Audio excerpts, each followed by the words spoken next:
Looking at Gary Glover's weekly report, markets are still up near their highs, some higher and closer than others, but we've also got that rotation happening in the Aussie market. We did see the resources shoot out, and that was a great call from Gary about a month ago, as the banks fell off.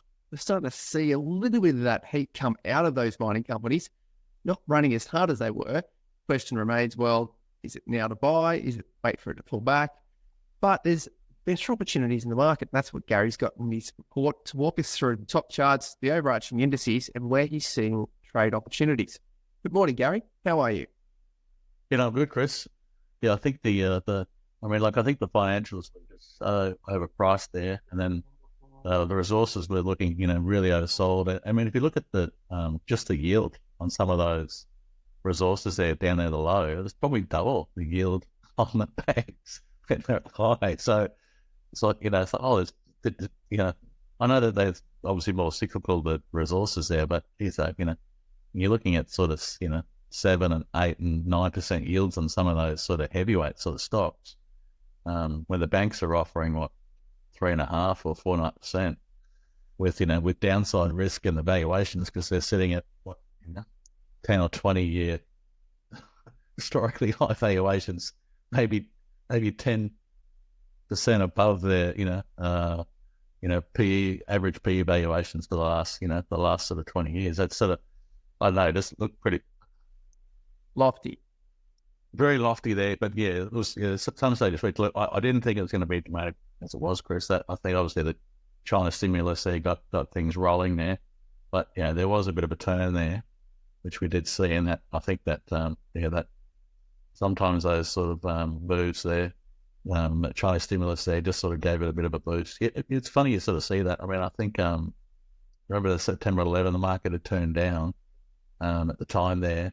That was already breaking lower before that event happened. It just accentuated that move down as well. So you often sometimes you see these fundamental events, but it's funny how the markets often will trigger before those things occur as well. So apparently that was the Great Depression as well. It was already off 30-40%, and then it really hit hard. Yeah. So I guess it's exacerbated. And you've got the indices in this week's report as well. So we could look at Chinese indices or Shanghai index. But so that's always a rotation that you saw. You did trade it. You sold some calls. You traded well into some of the banks being high. You also picked up, you've got mineral resources on screen here, which you did really well out of that. We know you also bought some of the large cap miners for clients as well. So we'll look at the individual shares. With the Nasdaq on screen here, you've talked about this rising wedge that's been happening, and we're sort of moderately behaving with these trend lines, apart from being thrown out sort of to the upside, and you take caution to the downside. We're back into that sort of tight range here at the pointing end. Does it hold validity, or does it help you have sort of confidence in a certain area that you're looking for, or how do you view the Nasdaq? Yeah, look, to be honest, Chris, I thought with October 22 and October 23 being kind of really important lows there, but being sort of part of that one sort of 2-year cycle, I thought we might have seen some weakness into October, but it's been pretty resilient there, even in the face of the Middle East sort of stuff there. Seeing a little bit of weakness, but to be honest, so far it's held up pretty well here. So, look, maybe we'll get a tiny bit of weakness there, but it's I don't know. It's just kind of looking more and more like the 60-year cycle there, where it just kind of grinded sort of higher. I think it sort of ground higher up into the US election, really. So there wasn't really any sort of deep corrections for that period. So just looks like it's going to, to me, it looks like it's just going to sort of do the slow grind there. I think you'll see a little bit of volatility there, but just haven't seen any decent sized corrections there. I think there's been plenty of some reasonable good reasons as to sort of see we might have some sell-offs there, but the market's been pretty resilient so far. So so I just can't sort of see, movement shape. Yeah, look, I just think it sort of looks on track towards a sort of end of year rally, guys. Look, I think next year is going to be a completely different ball game. So the cycles are pretty negative for the first half of next year. So, but typically, sort of markets don't have large corrections in election years, and they tend to sort of run it out. So whether that's a November or December or a January high there, but they normally stay pretty buoyant into the end of the year. Well, you're talking about resilience into where the indices are trading. If we look at the S&P 500, resilience definitely important resistance pushed through the 161.8 extension point on fib levels. And you're talking about the heat in the Middle East pushing up, oil prices going higher. We have seen commodities go higher, which means inflationary in itself. But the S&P 500 is still at highs. So is that running into that playbook that you're talking about with the election, that kind of grinding higher and maybe playing it out until through the end of the year? It's anything different on this chart? No, I mean, look, I think breaking above that, the 161.8 is a big, I mean, that's just, it's like the 50% level in our market. Our market sort of pulls back 50 and expands to the 150. It's just something we do a lot, whereas the S&P does a lot with the 161.8, expands that level a lot. A lot of big highs on that index come in around that 161.8 there. So you can go back historically and look at that number, look at a lot of the expansions there. It's just a really important level. Like I said, it's actually quite a strong sign that we've gone through that level. So quite positive there. So it does sort of suggest the market can go a bit higher here now, having overcome that big technical zone. So look, it might come back and sit on top of that level. But yeah, it does look sort of positive here. So again, it just might sort of grind it out a bit here. Just looks kind of positive for me. The fact that we've had the interest rate, cut as well. So, that sort of 50 basis point sort of cut there does sort of give the market a boost there. Just, it means that, it's extra money back into the hands of everyone with a mortgage, cheaper lending for individuals and companies as well. So it just gives everyone a little bit of a boost there. So typically markets sort of can sort of push out. Just got to watch the economic data moving forward here. I guess the concern there is that, our central bank's cutting hard here because the economies have grinded to a halt. That's the risk, So we start seeing some bad economic data coming through. We don't see a recovery. And it does take a little while to filter through. So, but we're just going to watch that moving forward here. But at this stage there, generally the rate cuts will be taken pretty well by markets and tend to sort of move higher here. So, so unless we start seeing recessionary type data, which I think, to be honest with you, Chris, it could take months for the market to piece that together and for that to be even possible. So, I don't think we'll find out for quite a while yet. So that's why I think markets will keep going higher. Well, job data still seems okay in the US. In Australia, we seem to have somewhat more stubborn inflationary pressures on services. We're seeing that consistently in economic data that's coming out. We've seen property prices. The rate of acceleration has pulled back exceptionally to almost a nominal gain in the month of September. So that does weigh on investors' confidence. We know that when the household feels wealthy and they've got a lot of wealth in their primary asset, their home, it does bode well for the economy. So economic data in Australia, a little bit different to the US. But what we're also finally seeing is that we're sort of getting sort of some distance, at least from the range of the chart on the right-hand side. We've dropped off on the lower side, so we're sort of seeing we'll get more comfortable over this resistance level that we had for so long in this area to be sort of not quite ancient history, but comfortable history to the point where would it be resistance or would it be overly concerning if we dipped back into it? Would you see that we'd see support if we were to fall down before coming back into this main zone? Or how does the current setup on the Aussie chart relate to this congestion zone that we had for so long? Yeah, I mean, look, I think we've broken out of that little the tightening pattern there, had a bit of a jump up and then a bit of a shake back down to the bottom of the pattern and then recovered again. So we've sort of been building sort of since then. What you have seen is sort of cleared signs of buying the dips there. So, we're just seeing the resource sort of I just think it's really healthy for the market that's why I thought it was really important that financials do come off a bit and the material sector do bounce there, because you need to, if the market's going to climb higher, you'll need to see rotation within the market and the sectors. So as one sector cools off, another sector has to do the heavy lifting. And that's, we've finally seen a good correction here in the banks, probably 7 or 8% down, I think, in those. So we're seeing a bit of a bounce in the resources there. Just seeing other sectors, do some lifting now. I mean, we saw the property sector, property trust there, rally over the last few months. Just we should see different. You saw the healthcare stocks obviously rally, prior to that. So just should see different sectors doing some of the lifting there. And because what happens there, if the banks cool off here, say come back 10% here, Chris, they've come back to probably a more reasonable level, and the market the other sectors do the heavy lifting. When they bounce, the other sectors can cool off a little bit again. So it's just the whole thing sort of needs to move up together, but it just can't do it all at the same time here. So I think it's just a really healthy sign here for the market that we are getting rotation through the different areas. Okay, so healthy rotations, healthy market, healthy economy. Yeah, it just means we can keep clicking high here. So look, it may not be racing off here, it might be a bit of a slow climb here, but that's still pretty healthy here. So I think I just don't see anything too negative here at this stage.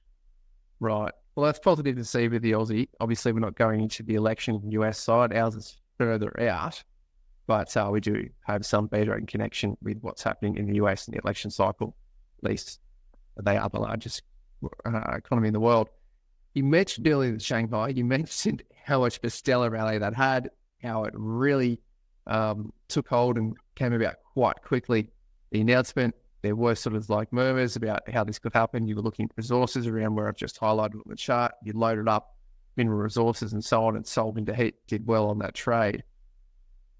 It's in your chart now. How rare is it for us to see an index, so an industry like this, have such a move like that in such a short period of time? Like, how often do we see that kind of thing, Gary? Yeah, not very often. I think I saw one of the traders this morning talking about the Hang Seng and things like that. So that's had a move there. The sort of move that it hasn't happened since like the 1930s. So some of the stocks are have rallied 50% here in 2 weeks, and not the small stocks, like plenty of large cap sort of stocks there have really put on there. So I just noticed there's a big level around that sort of 3-4 level. That's been a few. So just notice, oftentimes you did see that pretty strong rally in 20 there, where it did rally up there, it sort of built a bit of a base, then it had really 2 big weeks up. But then I think the next 14 and 16 weeks, Chris, it went sideways.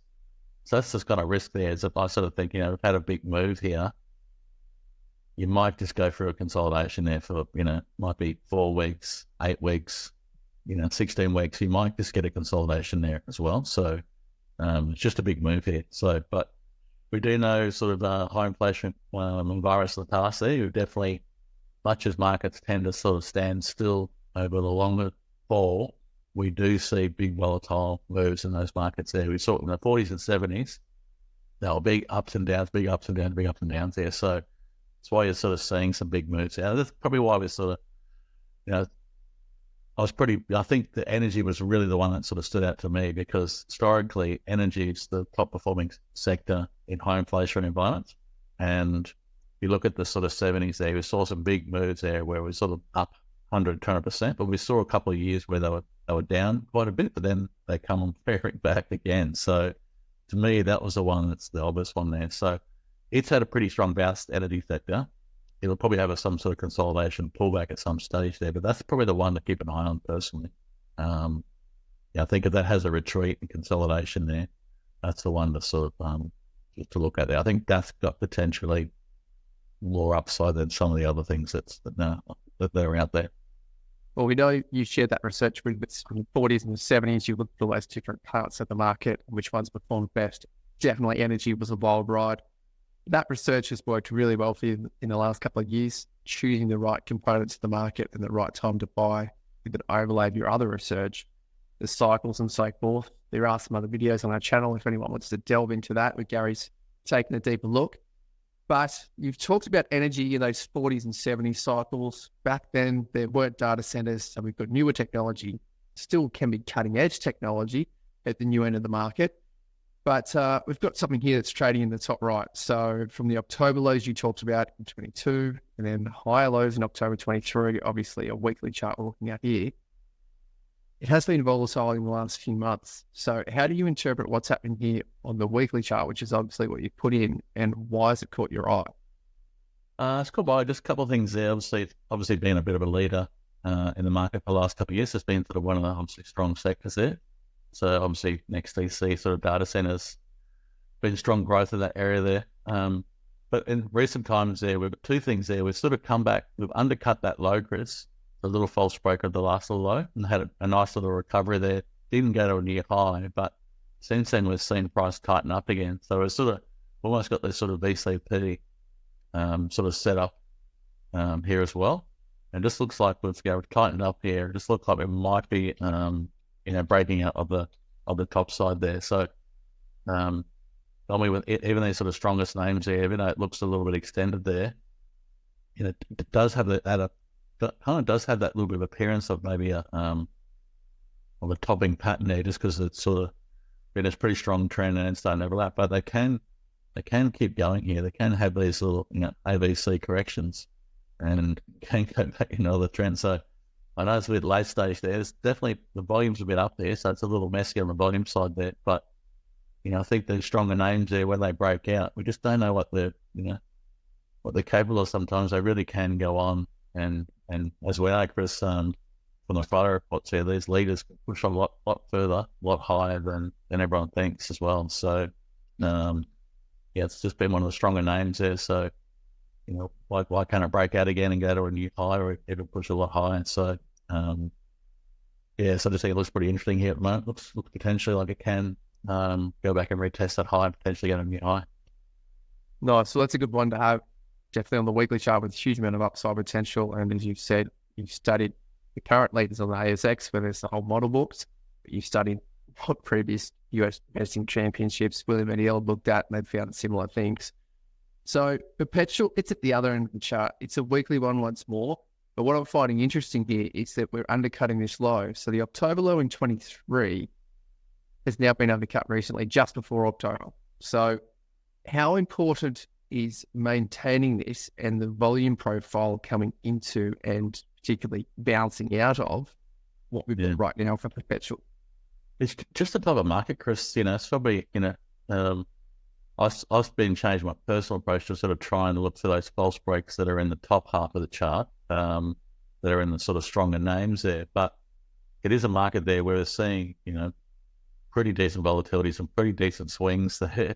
We have seen some names there come back and do some pretty deep retracements, and that's the sort of style of market we're in here. So, so just interesting here that the Perpetual's come back here. I mean, there was a takeover approach there within the last 12 months here on this stock here. So everyone forgets that here, but it's had a fair correction. But it's just nice it's come back down to the bottom here.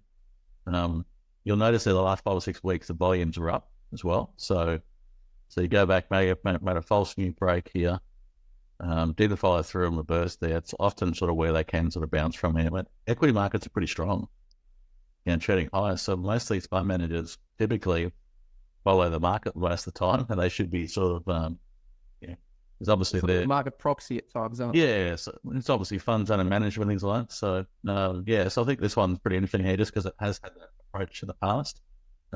Should be pretty high here with the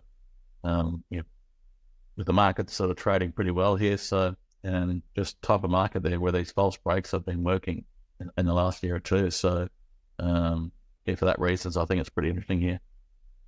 Right, well, that's a nice chart to be watching, particularly if that false break does come through or another bid comes through, but we're not hoping on a bid. Back to the New Zealand side of things, this is something you floated before, saying that New Zealand could be the next China in the sense of stimulus packages based on the macro setup that you talked about last week. So jump into that video if anyone wants to rehash on those comments. But this is a dramatic fall at the same time we've had Chinese companies have that dramatic rise. So from the Michael Burry side of things, he was a couple of weeks early before that rotation, but good on him. He banked the right bank and he got behind the Chinese economy and they powered up. So what's the analysis here and what's really the points of interest on this New Zealand chart? Yes, I mean, like the Spark obviously is like it's basically New Zealand's Telstra. So it's got a bit like Telstra there. It's it used to be the used to be called not Telstra, but there's something similar to that before Spark. And Telstra used to be called Telecom. Telecom New Zealand, yes, it was but yeah, again, it's a bit like Telstra there. It's got got a big infrastructure sort of set up there. So usually everyone in New Zealand is using a lot of Spark's infrastructure to even as resellers, things like that as well. So maybe a bit heavy there, but the revenue line was recently was sort of down slightly. It was only you could sort of say it's almost flat, Chris, but it was really the earnings that were impacted there. So I haven't really adjusted to the cost increases in the current, obviously, inflationary environment. And you got to remember, sort of New Zealand's had rates at 5.5% there for a couple of years now. So they've really had the skids on their economy overall. So if you read anything about New Zealand there, it's been pretty tough there. If you look at all the New Zealand stocks, they've all had a pretty tough time as well. But we had a rate cut in August, and we've basically got the RBZ meeting tomorrow, Wednesday, around 2 p.m. And it's widely tipped to be another 25 basis points. I see HSBC, we're tipping a 50 basis point cut just because of how struggling the New Zealand economy is. So there's a chance there that central bank could be more aggressive on the rate cutting there, just because their economy isn't a bit and having now got inflation under control. So just might see that sort of stimulus come through. So that as we've seen here, but I don't think it's going to be as dramatic as China there. But you can sort of see clearly that a lot of those New Zealand stocks have really been in the doldrums there, and their economy's been struggling there. So I think if you sort of start to see the central bank start to make moves there, and I think even if the government starts to sort of make moves as well, then you could see a bit of a turnaround there. I think the Sparks, but I think that 9% yield there, which comes up on Iris, that's probably not correct because the earnings are probably going to be impacted there. But I did see that Morningstar and a few other brokers were predicting around 250, 25, 26 cents for next year. So you're pretty close to that 1%. So look, there might be, but earnings aren't strong. They'll probably get tapered back a little bit, but still pretty, still looking at probably at least a 7.5% yield here, Chris, on these at the moment. So I think you can move, we've seen here a lot of these companies that are doing it tough a little bit with the cost pressures. They eventually do pass that on. Just might take a little while. It's just been hard for them to do it in New Zealand there, but I think if they get a rate cut there, markets will tend to look forward here. There's a little bit of timing here. It's looking pretty oversold here. Just think there's a few things there which could change the landscape there. So don't really like buying sort of deep V-shaped bottoms there, but it has worked there. We did see Better Resources come off a pretty aggressive sort of selling. A lot of those resource names come off pretty aggressive selling as well. So we are in a market which can change pretty quickly. But we've seen the whole dynamic go from soft landing to hard landing to soft landing to hard landing. It's changed within a fortnight. The whole rhetoric, So we are, the market is swinging back and forth there pretty quickly there. So New Zealand might be in dire straits at the moment here, but a fortnight from now, there's a bit of stimulus there, a bit of another rate cut, and all of a sudden government's taking some action. It could change really quickly. So we're already seeing that in China here. We're seeing we're seeing the US Fed get aggressive, 50 basis points there. So just be interesting to see what happens tomorrow. But I think that some of these stocks are really, really oversold here. Fletcher Buildings just basically raised some money here, Chris, at the low. So normally when you do that, those renounceable rights issues, you force the shareholders to take up stock at a discount. You normally do it at a level where you're forced to. So I think it's about a 1-for-5 issue, 220 or something there. So you take luck because it's so cheap. But those things typically get done at the worst time, and usually that's worst time for the company. Worst time for the company. Yeah. But the share, I say, I think I saw it one steel and blue scope there with the steel prices with, they raise money. They raise money at the low there. You're forced to take them up there, but end up being, you held those for another 6 to 12 months there. Oh, you absolutely killed it. So, Fletcher's interesting here as well. I think that's made a false break here. Raised money. It's had a tough time. And the rates has killed, the New Zealand economy has been struggling here. So I think it's one actually to probably be impacted a lot more by, by a couple of rate cuts here. That'll really give the building a boost. Because obviously you can borrow at less rates there.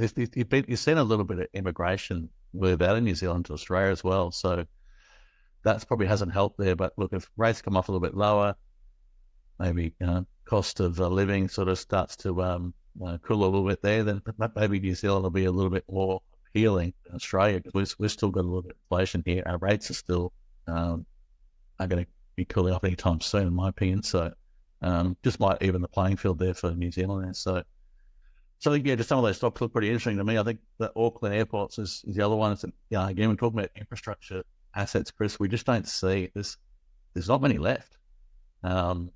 These infrastructure assets, they tend to get taken out by private equity, other groups there. So, this one's had a nice, big, large ABC correction there. It's just taken out that low here. Hasn't followed through.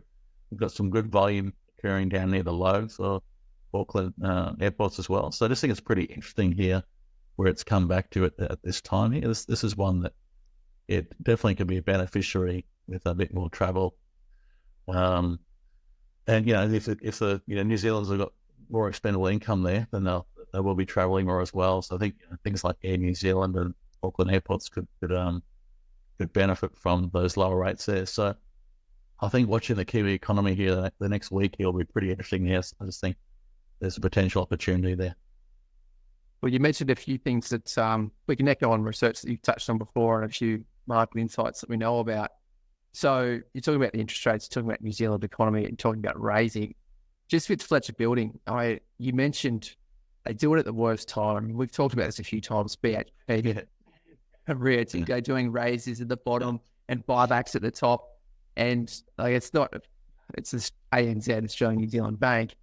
If anyone wants to find the low on the chart in 2009, that's when they did their capital raise. And interestingly enough, from a history point of view, ANZ were the first company to apply to the ASX to increase their share purchase plan from $5,000 to $30,000. And then that opened the floodgates to a lot of other share purchase plans for the years after and ever since, being at $30,000. Only 5 years ago, it used to be $2,000. So there's a quick increase. But just like you're saying here with Fletcher Building, a lot of companies do the capital raise at the worst time for the company, but the best time for the investors. And the ANZ chart speaks volumes of March 2009. Anyone with a chart can look that one up and see how that turned out. And when we echo back on your research, because this is something that you've looked at a lot, you talk about energy companies doing well in high inflationary periods. Now, I think maybe third and fourth in the ranks of the areas that did perform well were the value companies and yielders. And you talked about the yielding companies like Spark. Yes, the earnings forecast is down a little bit, but still a high yield, particularly in comparison to the yield companies we're used to on the ASX, the banks, the Telstra, and the infrastructure that we used to have that we don't have anymore. So how does Spark and AIA or Auckland International Airport, how do those two rank on that value category and the yield category? Is there a chance they can fit into those buckets that do well in high inflationary periods? Yeah, no, definitely, Chris. I mean, you're 100% spot on there. I mean, you've got banks here trading at 2 to 3 standard deviations above their historical valuations. And what are they all doing at the moment? We're all buying back their shares. And they're all raising money when they're in the GSC, when they're all trading at maybe 10% below their historical valuations. So this is what happens. But you think about it rationally, like, Fletcher Building's obviously had a few issues there, burning a bit of cash, economy slowing down, just a lot of things going wrong here. As a shareholder, you're concerned too, things carry a lot of debt.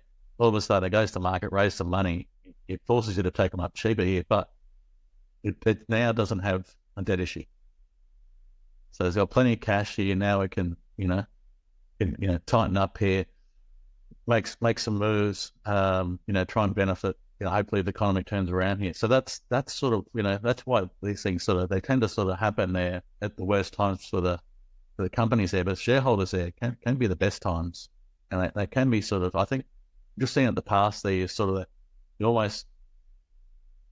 things sort of culminate with the worst conditions. And it's sort of like, like it can't get any worse for Fletcher.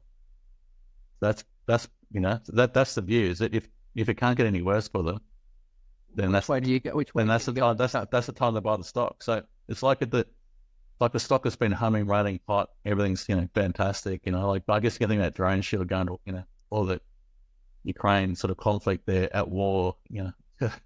It can't get any better for that company at that particular time after it's sort of run there. So it's often just got to look at those sort of moments in time as well. So what's happening in the with the company itself here. So I just think it's pretty interesting. I think Fletcher may have come through the worst in the economy, come through the worst with its own company there, and then it's now sort of done this equity as it's got rid of the debt. Maybe at the worst time as well, but just it takes a lot of the uncertainties away now. So it's dealt with it here. As much as the share price looks pretty ugly here, but I think it just takes a lot of the uncertainty out. That's the thing markets don't like, is uncertainty. So ugly as the certainty is, they can still buy ugly certainty. That's a good point, because going back again to that GFC side of things, it was BAL 2, BAL 3, if we remember those, seeing the banks across the world sort of shore up the balance sheets. APRA was coming in heavy, increasing the tier 1 ratios that they were required. That was the uncertainty of the GFC. Will our banks hold up? The APRA came in, we had BAL 2, BAL 3, and then all the capital raisings. Hang on a second, we're flooded with cash. These banks are looking better, and off they go, and the rest is history. Commonwealth Bank share price is a great example of the last 10, 15 years of that. And then more to your point, sort of echoing on that as well as the capital raise side of things. You talked about sort of Auckland International. It's a rare breed now because we don't have any infrastructure. So we know that the large super funds in Australia, some of them are ranked sort of 6 in the top 40 funds in the world, Australian super funds. So they're not only just buying up infrastructure assets like we are here, but I think Australia's got the worst IPO listings in the last 10 or 15 years or something like that, since 2012 actually. So could it be that this is also a takeover target, or in a sense that we have so many predatory funds that just want to take full IPOs now, instead of them coming to the ASX and take piecemeal, they'll just go buy the whole company and take it in-house. So is AIA also at risk of being mopped up as one of those rare breed assets that are still there? Yeah, it's possible in that regard, Chris. I think also you'll have infrastructure funds that just invest in that one sector as well, So, and you'll have basically fund managers who'll have a mandate to have a diversification in different sectors. So when they're looking at, that sector there, what do they invest in? Universe, it's AIA plus a few others. What else? Yeah. But, so it'll just be, I think those things like the central bank moves there, that, that can sort of just it'll just move the dial a little bit, just change the perspective there. And, And again, markets aren't going to wait until, 3 months, 6 months later and see what the positive effects might be. They're going to move before, in anticipation of these things, of what it means. So I'm not going to wait for 3 months later after we've had the rate cuts and and the improvement there. They're going to sort of read between the lines there what it means. So so I think I think sort of 2 o'clock tomorrow, I think we'll find out whether it's 25 or 50. But I think if it's 50, then I think you could see a reasonable move there. So we'll see. I think it's probably going to be 25 there, but I think it was 25, and then with the outlook to go again, then they're still going to be pretty positive. So yeah. Nice. Well, they're the great insights to share for this week. The ones to look at for this week, the overarching on the indices and the economy itself. We say thank you very much, Gary Glover from Novus Capital. Thanks, Chris. We'll put on screen the links to Gary's research, where he's mentioned many things before, like the 40s and 70s, and also his model book, where he went through great detail of the market leaders to understand what they look like before and as they're becoming those best leaders. Put those on screen for those who want to learn more.